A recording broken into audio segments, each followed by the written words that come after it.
Greetings and welcome to the Marketing Matters podcast. Now, if you're new here, we usually talk about marketing technology, trends, AI, and everything that is in between. I'm your host, Steve, and with my lovely co Um, host, Vicky. welcome. Now, Google Lens, I bet some of you don't even know the app you use.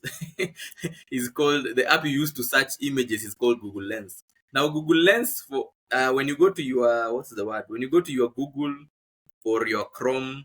Let's call it Google because most people use the Google search app on their phones. When you go to your Google search app, there's usually a button just beside the speaker that is that has like a square that is not complete. That is the Google Lens. Now, in fact, if you're very keen on searching via images, some of you might even be having the Google Lens app, which is not different from the lens that I'm talking about. Now, Google has made some updates on that, and again, powered by AI. So now you can be able to search an image by pointing at it and saying what you want. Like if you're watching this podcast and you point at your camera on this, and then you long press the button, you can actually ask the search to do what you want. You can say, I want to know who these two people are in this video, or you can say, I want to know what is the background that they're using, and Google AI would or that Google Lens will be able to do that. Previously, what you do is you would take the video, or you take the image, and then type what you want from the image. And if it was a famous building, it would probably give you an instant answer. But it was not intuitive, or it was not customizable for you to ask what you wanted, because you could look at an image and not even be interested at the speaker. You want to see what type of clock I'm using in my house. So previously it was a bit fidgety for you to do that, but now you can do that. And on top of that, now you can even do a video. You can even Google search a video. Like you can be watching something on the internet, and then you're like that. Those types of cars are very interesting. You might be watching even a YouTube video, and maybe the guy is not revealing, or watching a restaurant, an influencer doing a review of a restaurant that they are refusing to give you the name. Hidden gems.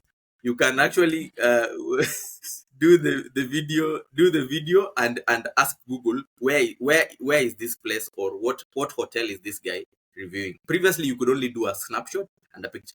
Now, personally, I don't know if Vicky, you've had an experience. I've tried to do the video lens search, but it was not possible on my phone.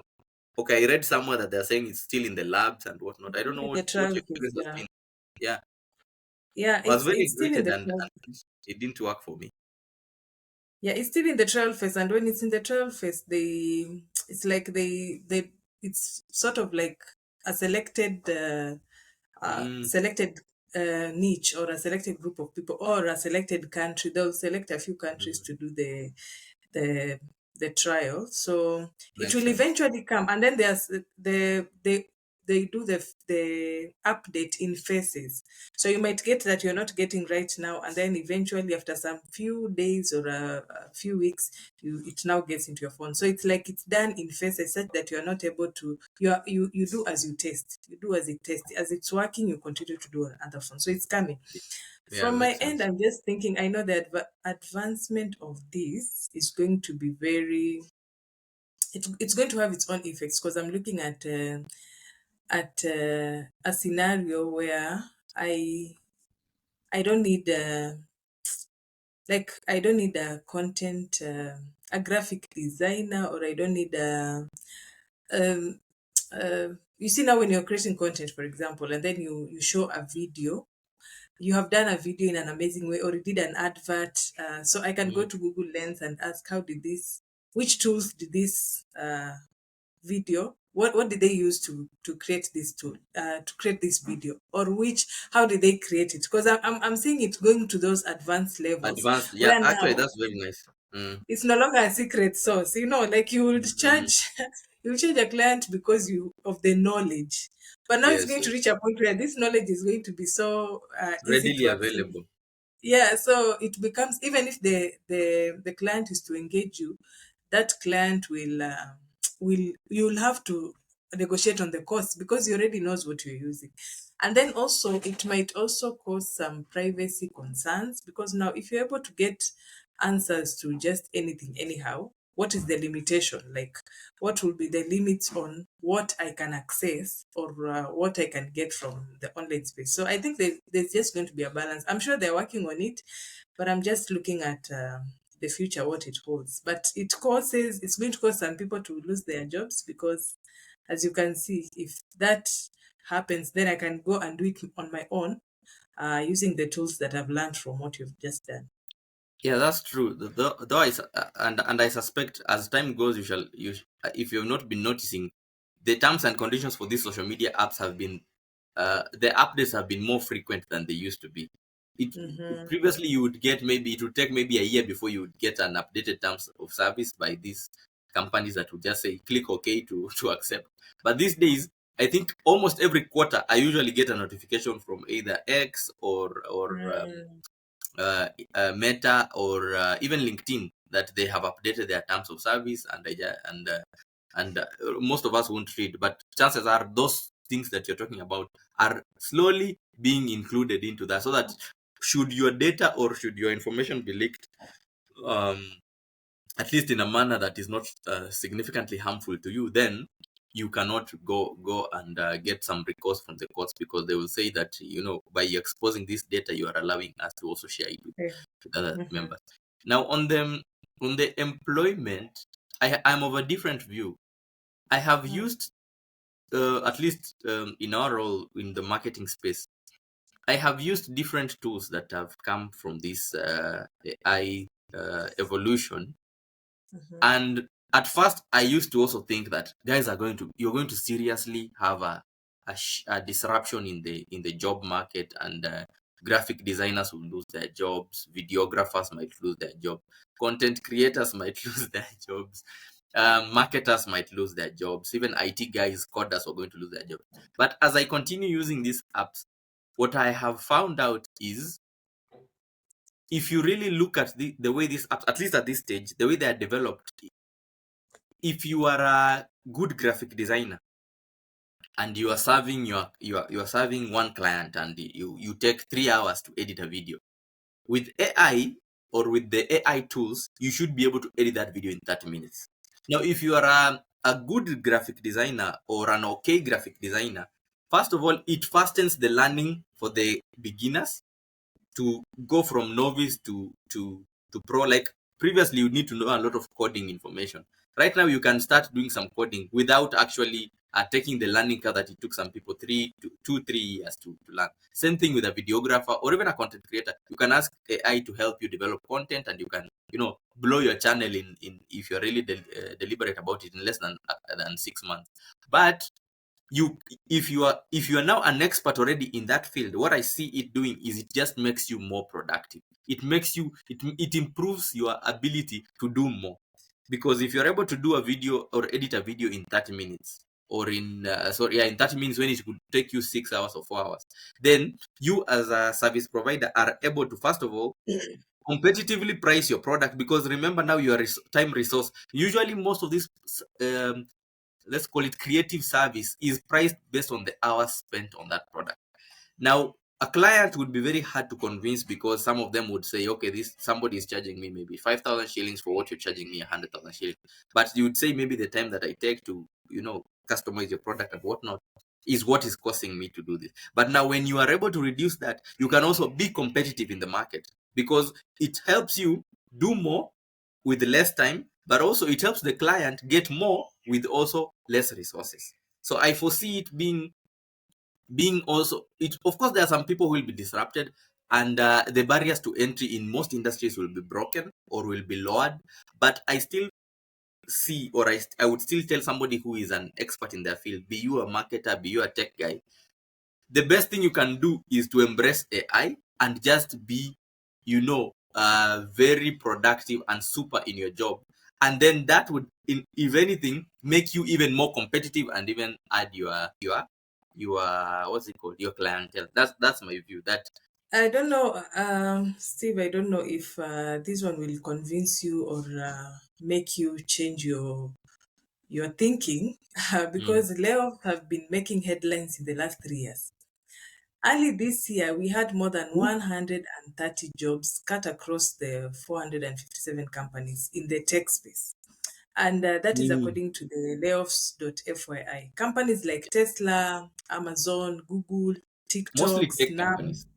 and Microsoft have conducted a sizable layoffs for the first 4 months of Mhm. 2024. In the last half of this year, which we're just talking about August majorly and August, September. September, major tech firms, including Intel, which stated that they're going to release 15,000 uh, people who are, which is like 15% of their workforce. IBM, Cisco released 6,000, along many other small startup firms. So you can see already people are being laid off in these tech firms, which we are expecting that they are the areas where we need to employ more people because that's where Expertise. the world is headed. Just recently, not a few days, not long ago, Meta has confirmed that they're going to lay off a few of their teams, including people who are working in the Instagram, WhatsApp, and the reality labs. And Mm. remember, virtual reality, we were just talking about it the other time where we were mentioning that this is where Meta is thinking of heading, yet they're releasing a few people. So I don't know, what do you think is causing this Um, uh, radical that's a very shift? good observation. But I would counter it by saying the layers are what I would say they're nuanced. Like Meta and Microsoft, when you dig deep into the people who are laid off, most of them are in what I would call their their innovation hubs. Like you see the what's the word the VR team, you'd find I think Microsoft laid off some of the people in their Xbox team. Others laid off like Meta are laying some people in the VR team. But you'll also notice if you dig deeper, and I can't remember that report. If I find it, I'll share with you. When you look at it, most of the people being laid out, of course, there are some few tech guys, but most of the people being laid out are the people in the business end, the marketers, the people who are handling customer support, the people who are handling maybe the legal teams and whatnot. So what is happening is that there are layoffs, and layoffs will continue to be there because every company wants to get more and more efficient. But even as you see, what is interesting is, first of all, there is nuance in the sense that the people being laid off are not necessarily techies. Most of the people being laid off are either juniors or people who are in the business end, the marketers, the client support teams, and whatnot. And then there is another thing in most of this. You are muted.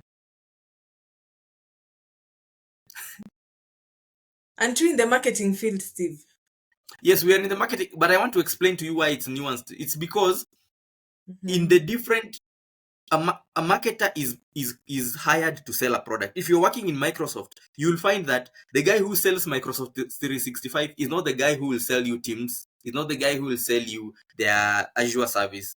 So what happens is, as the business notices some lag in a product, the people in that product line are usually at least trimmed to size. So what happens is, Microsoft can say that it's laying off 50,000 people or 12,000 people, but you'll notice that most of the people being laid off are maybe in the products that the CFO or the business has decided that maybe they are lagging or they are slowly divesting from that business. So that's one thing. Another thing in the layoffs is most of the people being laid off are also in their subsidiaries. Like you'll find the layoffs in Microsoft affected mostly people in Europe and Africa. Very few Americans were laid off. So in the group, Microsoft laid off a lot of people, but in terms of for the American people, most of them were laid off. Maybe the Microsoft Nairobi office laid off 20 people. Nigeria laid off another 10. In fact, there was even a story about them suing the employer. I don't know how far that went. But the layoffs are again the newest bit. Then the other thing is we are hearing the data on layoffs. We are not hearing the data on hires.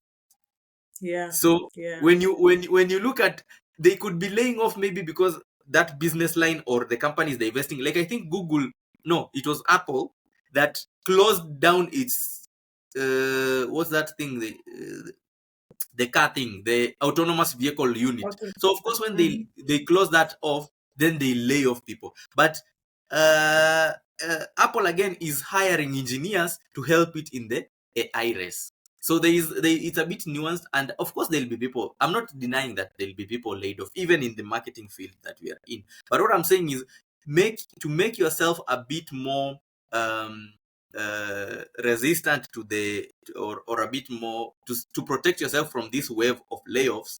then you better be the guy who is not only a good marketer, but a marketer who also knows how to use the AI tools. So when the layoffs come, which they will in any organization, then they'll be like, okay, we don't want to we don't want to have 500 or 50 marketers in this unit, but Steve and Vicky have Steve maybe has expertise in Salesforce and can help us support our clients in this space, and Vicky maybe is very good at the digital marketing tools, not just knowing digital marketing. So Vicky has been able to help the company grow better in its efficiency by maybe doing more content.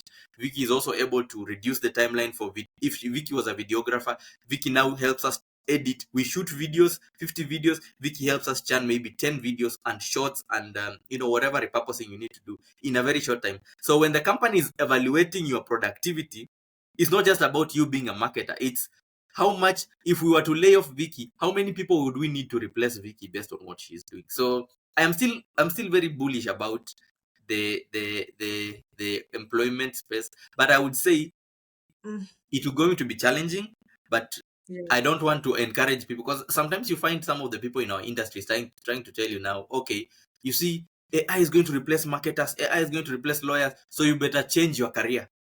So everybody now is running to becoming a developer, which, based on what we've seen recently, also developers are going to be, if we are talking about Yeah. replacing people through AI, everyone is going to be replaced. So in my view, Yeah. if anybody is looking at or wondering whether they should be, changing their careers or whether their jobs are at risk, everybody's job is at risk. Even CEOs' jobs are at risk. In fact, the only people whose jobs are not at risk are founders. But any Yeah. employee is at risk. And I just say, be better at your job and use AI for everything that you're doing. Yeah, I think in addition to what you in addition to what you've just said, for me the reason why I think there is that massive layoff, I think is Mhm. because the companies have realized that the technology that they would want to use in the next 10 years, 20 years, is very expensive. So they are shifting most of their resources to advance on this technology.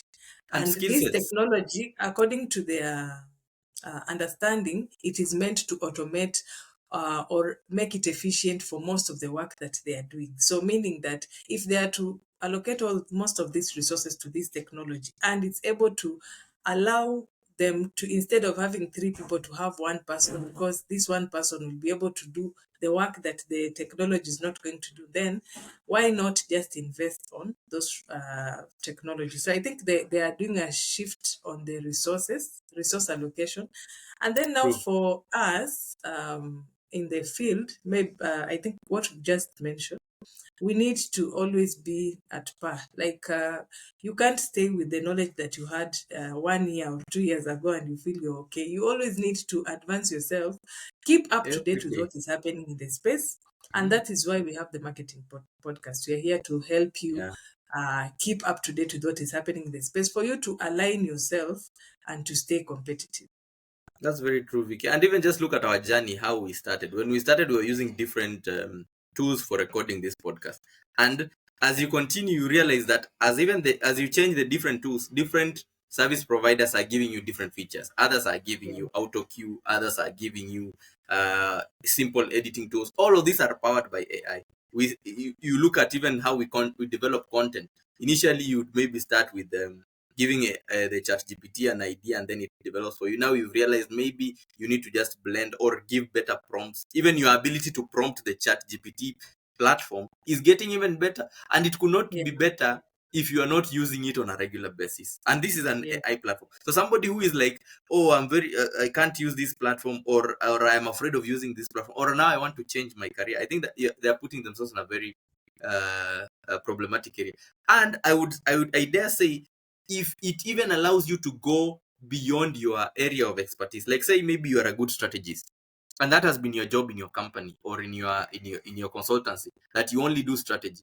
With AI, now you can even try attempt a new skill or grow a new skill, maybe in content creation. You don't have to just, then when you're offering your services to a company, then they realize maybe even if they wanted to reduce your pricing, you can say, okay, let's maintain the pricing, but this is the increased output. I can give you more content. If you are a person who is only doing maybe the social media content for your farm, Most small farms will have the social media guy doing everything in the marketing space. Now you are able to, at least if you're only doing the social media post slowly through Canva or other video editing tools, you can slowly now start learning about the creative design bit of it, which then makes you again harder to replace at your workplace, because when the HR is coming and saying, what do you do here?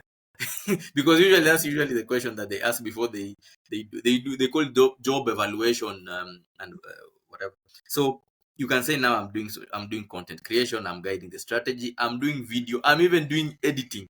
And you can even, if you are smart enough, compute those things and argue that for an editor, a video editor, this would take you maybe 1 hour to create, 12 hours to create a video, but I'm able to cut down this time to 30 minutes. And now I have increased the churn from 10 videos a month to now we are doing double that video. And you can even show the growth on the social media. So in my view, if you're really smart about it, I don't want to of course you should not obviously ignore the wave that is coming, that chances are that you might lose your job. But I would say you can make it harder for your employer, or for even your clients, to replace you by actually embracing these technologies and being as productive, and even showing. Sometimes they say build, in tech they usually say, if you want to grow your career fast, you need to build publicly, basically saying, tell people or show people what you're doing. The same way, if you're a marketer in our field, when you do something innovative, shout about it to your customers and to your employer, so that they realize, so Vicky has now allowed us to, we were going to buy Google, what's it, Adobe for 140,000 a year. Vicky is telling us, with just 10,000 we can have Canva and a video editing tool, and she can still do the same work. So there are several ways that you can remain relevant. And remember, the beauty about this thing is it helps you, but it also helps your employer and your clients, so that everybody is able to at least not feel like they are getting the short end of the stick by paying more for a simplified service. So I would still say, carry on with the development, but also, of course, stick to this podcast and this video content, so that we can share with you additional things that we're working on, especially the tools that we have been experimenting on in the past few weeks, that are actually going to be game changers for small businesses. Like, share, subscribe, and always give us feedback, so that we can improve, and even share with you topics you want to hear. We want also to give you things you want to listen, so that to listen to or to learn about, and we are very open and happy to get your feedback. Otherwise, it's been good from us. See you in the next one. Bye. Hi.